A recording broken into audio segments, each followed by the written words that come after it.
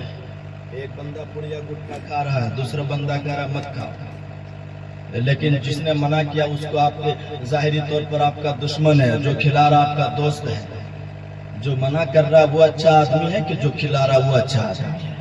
آپ تو کہیں گے خرچہ کرنے والا ہے میرے پیچھے یہ اچھا آدمی ہے، وہ منع کر رہا وہ بڑا بخیل ہے، کنجوس ہے. نہیں، اگر وہ پڑیا گٹکا غلط چیز سے منع کر رہا ہے تو وہ اچھا دوست ہے، وہ اچھا دوست ہے. جو کھلا رہا ہے پلا رہا وہ آپ کا دشمن ہے. آپ دوست یقیناً سمجھ رہے ہیں وہ، لیکن آپ کا وہ دشمن ہوگا. لیکن آئیے تھوڑی دیر اب بس 5 سے 10 منٹ کے اندر گفتگو کو سمجھیں، پھر اپنے گفتگو کو تمام کرنے کی کوشش کروں گا. ارشاد فرماتے ہیں اتنا بڑا ادارہ، اتنا بڑا مدرسہ اتنی محنت کے ساتھ جب کوئی چلاتا ہے اس کو اپنے اپنے گھروں میں، جب ہم اور آپ سوتے ہیں، ہمارے عرب کے اس ٹھنڈ کے موسم میں سونے کے لیے انتظام کتنا اچھا ہوتا ہے. چلو پلنگ بہترین، اس پہ گدا لگاؤ، کمبل اوڑھ لو. مگر ہمارے عرب کے علاقے میں اگر کوئی مدرسہ چل رہا ہے، اور میں نے سنا یہ 2 سے 3 مہینے کے اندر یہ مدرسہ چالو کیا گیا، 3 مہینے سے یہ شروع ہے، اب چل رہا ہے، بچے اس میں ہیں، اور بچے اور مدرسے ابھی شروعاتی دور ہے تو تھوڑی سی حالت کمزور بھی ہے. بچے اس میں رہ رہے ہیں، اس تمام روم کو میں نے دیکھا، تھوڑی سی کمزوری ہے، ابھی حالات کمزور ہیں، نازک ہیں. اللہ تبارک و تعالیٰ اسے مضبوط بنائے اور بہتر سے بہتر بنا دے. لیکن میں کہوں گا جب آپ اپنے علاقے کے مدرسے کو دیکھتے ہیں، آپ بستر پر پلنگ پر لیٹ کر موٹے موٹے کمبل اوڑھ کر کے سوئے ہوئے ہوتے ہیں، اس وقت یاد کیجئے گا کہ ہم تو اپنے جان کی بچے حفاظت کر رہے ہیں، مگر ہمارے علاقے میں ایک گھر ہے جسے مدرسہ جو نبی کا گھر کہا جاتا ہے، اور اس میں جو بچے پڑھ رہے ہیں وہ کوئی عام بچے نہیں بلکہ مصطفیٰ کے مہمان سوتے ہیں. اللہ اکبر. جب وہ چلتے ہیں تو فرشتوں کے سردار کا پر بچھ جایا کرتا قدم کے نیچے، اتنے اونچے مقام والے ہیں. جب وہ قبرستان کے بغل سے کبھی گزر جائے مدرسے میں پڑھنے والے بچے، تو جس قبر میں عذاب ہو رہا ہو، اللہ ان بچوں کے گزرنے کے برکت برکت سے قبر سے عذاب اٹھا لیا کرتا ہے۔ اللہ اکبر۔ یہ قرآن پڑھنے والے، ٹوٹی چٹائی پر لیٹنے والے، ٹوٹی زمین پر سونے والے، یہ بچے جب کسی کے گھر کے بغل سے صرف گزر جائے تو اس گھر میں 40 دنوں تک برکتوں کا نزول فرما دیا کرتا ہے۔ ایسے عام بات نہیں ہے، یہ مدرسے کے بچے کوئی عام فہم بچے نہیں ہے، یہ مدرسے کے بچے کوئی عام انسان نہیں ہے جس کو ہم نے اتنا ہلکے میں لے لیا۔ جب وہ بچہ ہمارے گھر آئے تو بڑے بڑے ہمارے اور باہر سے مہمان آئے ہوئے ہوتے ہیں، مگر جب مدرسے کے بچے جائے ہم اپنے مہمان کو جس طرح آرام کی چیز اور بہترین کھانے کا انتظام کرتے ہیں اس سے زیادہ انتظام کیجیے گا مدرسے کے بچوں کے لیے، اس لیے کہ وہ ہمارا مہمان ہے جو باہر سے آیا ہے، مگر جو یہ آیا یہ ہمارا نہیں بلکہ نبی کا مہمان آیا ہوا ہے۔ اور انسان وہ انسان کیا جو اپنی جان سے زیادہ نبی سے محبت نہ کر لے، اس لیے کہ نبی کے قولین فرماتے ہیں، بخاری شریف کی حدیث ہے، جلد نمبر 1 صفحہ نمبر 7 میں ہے، ارشاد فرماتے لا یؤمن احدکم حتی اکون احب الیہ من والدہ ووالدہ والناس اجمعین۔ ارشاد فرماتے لوگوں تم اپنے آپ سے زیادہ، اپنے ماں باپ سے زیادہ، رشتہ دار سے زیادہ، دوستوں سے زیادہ، جب تک اپنی جان سے زیادہ نبی سے پیار نہ کر لو تم پکا مومن نہیں بن سکتے۔ اللہ تبارک و تعالی سبوں کو بافیض و باکرامت با سلامت رکھے، اس لیے کہ یہ علماء، یہ مہمان رسول کا قدم ہمارے محلے میں پڑ گیا۔ ہم اور آپ بہت خوش نصیب انسان ہیں، نہیں تو بڑے بڑے لوگوں کو یہ نصیب کہاں ہے، بڑے بڑے لوگوں کو یہ نصیب کہاں ہے۔ اللہ اکبر۔ کتنے بستی، کتنے علاقے ایسے ہیں جہاں پہ فاتحہ کرنے والے لوگ نہیں ملا کرتے ہیں، کتنے لوگ ایسے ہیں جو کھاتے ضرور ہے مرغی مگر ذبح کرنے نہیں جانتے ہیں۔ وہ ایک مرغی لیتا ہے، گھوم رہا پورا علاقہ، پورا بستی میں، حضرت کہیں سے کوئی امام صاحب مل جائے، کوئی مولوی صاحب تو اسے مرغی ذبح کرا لے۔ اللہ کی پناہ بتائیے، جو بڑا بڑا مال کھا کر کے برباد کر دیا ہے وہ ایک مرغی ذبح نہیں کر پا رہا، اور اس کی اوقات یہ کہ امام صاحب کو دھکا مار کر گھر سے یہاں ہی مسجد سے نکال دیں گے۔ اللہ اکبر، اللہ اکبر۔ نہیں نہیں، ہرگز نہیں۔ ہم مسلمانوں کی پہچان یہ نہیں ہے، ہم مسلمانوں کی سیرت یہ نہیں ہے، ہم مسلمانوں کا اخلاق اور اس کی پہچان یہ ہے کہ جب بات کریں تو نرم بات کیا کریں۔ مگر یہ دنیا کے مدارس اور دنیا کی یونیورسٹی، کالج اور اسکول کا کمال ہے کہ اگر اس کالج ڈاکٹر بننا ہے تو اس کا ایک الگ سبجیکٹ ہے، انجینئر بننا ہے تو اس کے لیے ایک الگ سبجیکٹ ہے، پروفیسر بننا ہے تو اس کے لیے ایک الگ سبجیکٹ ہے، جج بننا ہو تو الگ سبجیکٹ ہے۔ مگر یاد رکھیے آج دنیا کے دنیا میں یہ سہولیت پیدا کر دی گئی ہے، علماء کرام کا احسان مانیے کہ گاؤں گاؤں میں مدارس کھول کر کے بچوں کو قرآن کی تعلیم دے رہے ہیں تاکہ ہمارے ہر بچے کوئی جاہل نہ رہے۔ مگر ایک دور ایسا بھی تھا، ایک صرف چبوترا تھا، اسی پر بیٹھ کر پڑھنے والے نبی کے اصحاب تھے جس کو اصحاب صفہ کہا جاتا ہے، اور اسی اصحاب صفہ میں ایک معلم عالم تھے، ایک معلم اعظم تھے، معلم کائنات تھے جسے محمد رسول اللہ کہا جاتا ہے، اور جس کتاب کو پڑھا رہے تھے وہ کتاب صرف قرآن مجید پڑھنے والے صحابہ، پڑھانے والے مصطفیٰ، پڑھی جانے والی کتاب قرآن مجید ہے۔ ایک ہی کتاب سے میرے مصطفیٰ نے صحابہ کرام کو، کسی کو عدالت کا دولہا بنایا، کسی کو صداقت کا تاجدار بنایا، کسی کو سخاوت کا محور بنایا، کسی کو شجاعت کا رنگ دیا ہے، کسی کو شہادت کا جذبہ دیا ہے۔ ایک ہی کتاب سے دنیا بھر کے علوم میرے مصطفیٰ نے عطا کر دیا۔ آج رب کائنات کا ہم لوگوں پر احسان کتنا بڑا احسان ہے کہ جتنے علماء کرام ہیں اتنی آسانی سے علم ملتا چلا جا رہا ہے۔ نعرہ تکبیر، نعرہ تکبیر، نعرہ رسالت، نعرہ رسالت، مسلک اعلیٰ حضرت، مسلک اعلیٰ حضرت، نعرہ تکبیر، نعرہ رسالت۔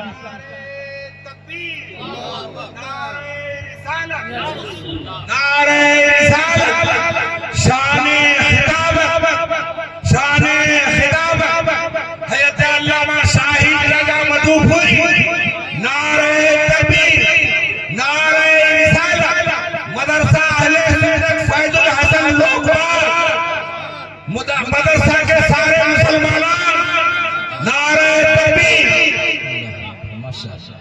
ایک صاحب کہہ رہے تھے مولانا کبھی کبھی کسی مولانا کو دیکھتے ہیں بینک میں آفس میں جب وہ فارم کسی چیز کا بھرتا ہے ٹکٹ وکٹ بنانے جائے تو خود نہیں بھر پاتا ہے کسی کے پاس جاتا ہے کہ ایک فارم بھر دیجئے بڑی افسوس ہوتا ہے میں نے کہا ہاں افسوس کی تو بات ہے مولانا خود فارم نہیں بھر پا رہا ہے مگر اس سے بڑا افسوس یہ ہے کہ باپ کا جنازہ سامنے ہو اور بیٹا دعا نہیں جانتا ہے اس سے زیادہ افسوس ہے وہ فارم نہ بھرے تو کام چل جائے گا کسی سے مگر آپ دعا کرنے نہیں جان رہے باپ کا جنازہ پڑا ہوا مگر بیٹا دعا آتا ہے کہاں سے جنازہ کے لیے ممبئی سے آتا ہے دلی سے آتا ہے دبئی سے فلائٹ کے ذریعے سے آ جاتا ہے کئی ہزار 50,000 خرچہ کرتا ہے آ کر کے سب میں کھڑا ہو گیا مگر ہاں ان کے لیے جنازہ بھی روک دیا تھا کبھی کبھی تو یوں لگتا ہے وہ آئے گا وہی اس کو جنت ڈائریکٹ بھیجے گا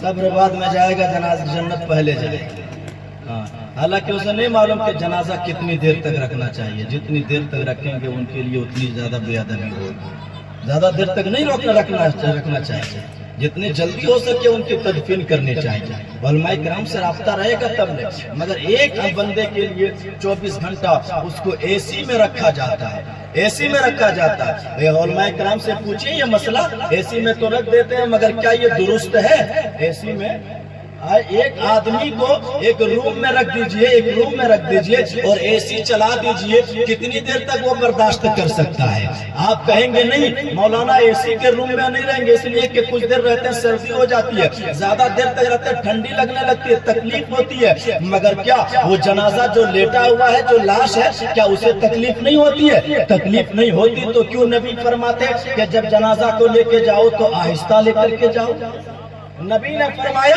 جنازہ لے کر کے جاؤ تو آرام سے لے کر کے چلو اسپیڈ نہ چلا کرو اس لیے کہ تجھ سے زیادہ تکلیف اسے مردے کو ہوا کرتی ہے تم سے زیادہ تکلیف مردے کو ہوا کرتی ہے تو بتا تم سے زیادہ تکلیف مردے کو تو ایک مردے کو 12 گھنٹہ 24 گھنٹہ اے سی والے باکس میں بند کر کے رکھ دے تو کیا اسے تکلیف نہیں ہوتی ہوگی اسے ضرور تکلیف ہوتی ہے مگر ہم کہاں علماء کی بات سنتے کہاں ہے علماء کی بات مانتے کہاں ہے مولانا کا کام ہے کہنا اسے کہہ لینے دو ان کی بات کون ماننے کے لیے تیار ہے نہیں ہم ماننے کے لیے تیار نہیں ہے اپنے باپ کو تکلیف دیتے ہیں مرنے کے بعد بھی اپنے ماں کو تکلیف دیتے ہیں مرنے کے بعد اپنے بھائی کو تکلیف دیتے ہیں مرنے کے بعد مگر صرف علماء کی ایک بات مان لیتے تو نہ باپ کو تکلیف ہوتی نہ بیٹے کو تکلیف ہوتی باپ بھی سکون سے قبر میں چلا جاتا اور بیٹا بھی سکون سے ثواب کر لیا ہوتا مگر بات علماء کی نہیں مانا ہم اپنی بات مانتے ہیں جب شادی بیاہ کی بات تقریبات ہوتی ہے حضرت جب نکاح کی وہ ڈیٹ بٹھایا جاتا ہے تو دیکھیے گا کہے گا حضرت ایک جنتری لیتے آئے جنتری میں دیکھیے گا کہ کون سا ڈیٹ اچھا ہے اسی میں شادی کی تاریخ رکھیں گے سعد ہے نحس ہے نہیں نحس میں نہیں سعد میں رکھیے گا حالانکہ علماء اکرام سے پوچھئے جس جنتری میں ہم لوگ دیکھتے ہیں سعد اور نحس وہ سعد اور نحس اسی کے جسٹ اوپر میں لکھا ہے یہ شیعہ کے لیے ہے سعد اور نحس جو ہم اور آپ دیکھتے ہیں یہ شیعہ کے لیے ہے سنی کے لیے تو پھر سنی کیوں دیکھا کرتے سعد اور نحس کوئی بھی دین ہے اللہ کے پیدا کیا وہ کسی میں بھی رکھیے اللہ فضل فرمائے گا ہم اور آپ تمام تر چیزیں جنتری میں تلاش کرنے لگے علماء کرام نے بخاری شریف مسلم شریف ترمذی شریف ابن داؤد شریف ابن ماجہ شریف سب کچھ پڑھا مگر ہم بخاری کی بات نہیں مانتے ہم جنتری کی بات مانتے بتائیے ہماری کم عقلی اور جہالت ہماری ہے جنتری کی باتیں چھوڑو علماء کرام بخاری کی باتیں بتاتے ہیں ان کی باتیں مانو قرآن کی بات بتاتے ہیں ان کی باتیں مانو کبھی کبھی اپنے گاؤں کے امام صاحب کے پاس جاتے ہیں کہ کچھ سکھا دیجئے کیا سکھا دیجئے علماء کرام سکھائیں گے تو کیا سکھائیں گے؟ بہتر چیز سکھائیں گے. نماز نہیں پڑھنے جانتے نماز سیکھ لیجئے, قرآن نہیں جانتے قرآن سیکھ لیجئے, قرآن کی ایک آیت لیجئے الحمدللہ رب العالمین, یا اتنی 6666 آیت ہے قرآن میں, کوئی بھی ایک آیت لے کر جائیے, حضور اس آیت کا معنی سکھا دیجئے اور اس کی تفسیر شان نزول بتا دیجئے. الحمدللہ ایک آیت آپ سیکھیں گے تو کتنا ثواب مل جائے گا آپ اندازہ بھی نہیں لگا سکیں گے, مگر اس سے ہمیں تعلق نہیں رہ گیا ہے, اسی لیے ہم برباد ہوتے جا رہے ہیں. حضرت عمر فاروق نے میرے نبی کے پاس علم سیکھنا شروع کیا تو صرف سورہ بقرہ کو 11 سال میں سیکھا تھا. صرف سورہ بقرہ میرے نبی کے پاس حضرت عمر فاروق نے 11 سال میں پڑھا, صرف سورہ بقرہ. اللہ اکبر. قرآن شریف کی سب سے بڑی سورت سورہ بقرہ ہے. بتائیے پڑھانے والے نبی ہیں, پڑھنے والے عمر ہیں, عمر ہے جس کے بارے میں نبی نے فرمایا میرے بعد اگر کوئی نبی ہوتا تو وہ عمر ہوتا, مگر میرے بعد کوئی نبی ہو نہیں سکتا ہے, اس لیے کہ نبی کے رب کائنات نے فرمایا ہے ما کان محمد ابا احد من رجالکم ولکن رسول اللہ و خاتم النبیین. فرماتے نبی کے کون ہیں؟ تمام نبیوں کے خاتم ہیں, خاتم. ان کے بعد کوئی نبی آ نہیں سکتے, اس لیے کہ عمر نبی ہو نہیں سکتا. مگر عمر کے بارے میں فضیلت تو یہ ہے کہ نبی نے یہ جملہ دے دیا, وہ عمر نبی کے پاس قرآن پڑھے اور صرف سورہ بقرہ 11 سال میں پڑھے تو کیا کیا پڑھا ہوگا عمر نے اور کیا کیا پڑھایا ہوگا نبی نے. اور جب نبی نے عمر کو 11 سال میں سورہ بقرہ پڑھایا تو دوسری آیت کو سنو, الرحمن علم القرآن. نبی کے پڑھانے کا عالم یہ ہے تو رب نے میرے محبوب کو پڑھایا, اس کا عالم کیا ہوگا؟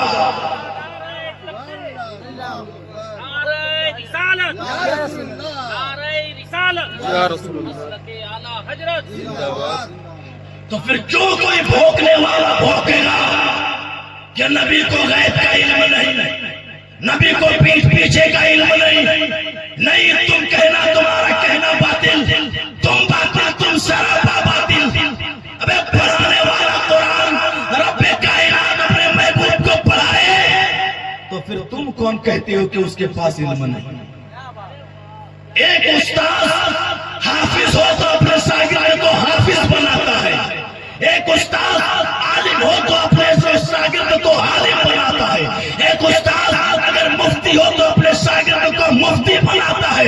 مگر سن, رب کائنات عالم الغیب ہے, ماضی فیوچر پاسٹ سب کچھ اس کے سامنے ہے.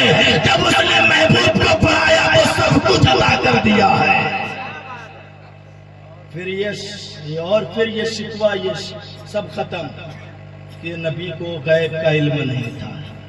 اعلیٰ حضرت نے تو ایک ہی شعر میں سب کچھ ختم کر دیا کہ اور کوئی غیب کیا تم سے نہا ہو بھلا, جب نہ خدا ہی چھپا تم پہ کروڑوں. جواب نہیں ہے. بتائیے جب 11 سال میں حضرت عمر فاروق نے سورہ بقرہ مکمل کیا تو بکری ذبح کیا, لوگوں کو دعوت دیا, کھلایا. عمر کس خوشی میں؟ سورہ بقرہ آج میں نے مکمل پڑھ لیا ہے. زندہ باد بولیے نا مچل کر.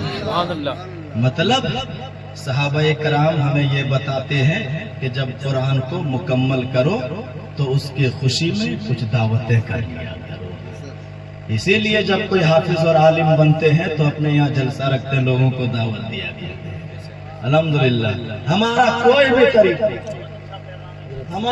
بھی طریقہ سنت رسول کے خلاف نہیں ہوتا ہے.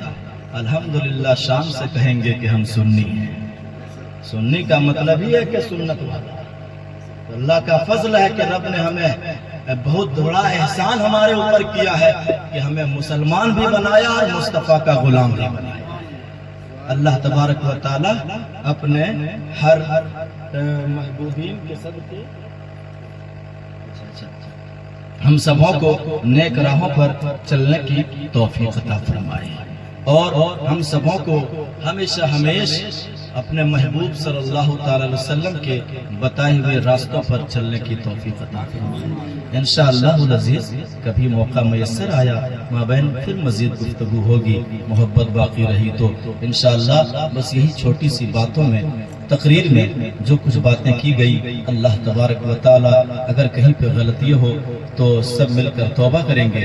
استغفر اللہ ربی من کل ذنب واتوب الیہ، کلمہ طیبہ پڑھیں گے، لا الہ الا اللہ محمد رسول اللہ صلی اللہ تعالی علیہ وسلم، اور یہ شعر کہہ کر اپنی گفتگو کو تمام کروں کہ باغ طیبہ میں سہانا پھول پھولا نور کا، مست بو ہے بلبلیں پڑھتی ہے کلمہ نور کا، تیری نسل پاک میں ہے بچہ بچہ نور کا، تو ہے عین نور تیرا سب گھرانہ نور کا، اے رضا یہ احمد نوری کا فیض نور ہے، ہو گئی میری غزل بڑھ کر قصیدہ نور۔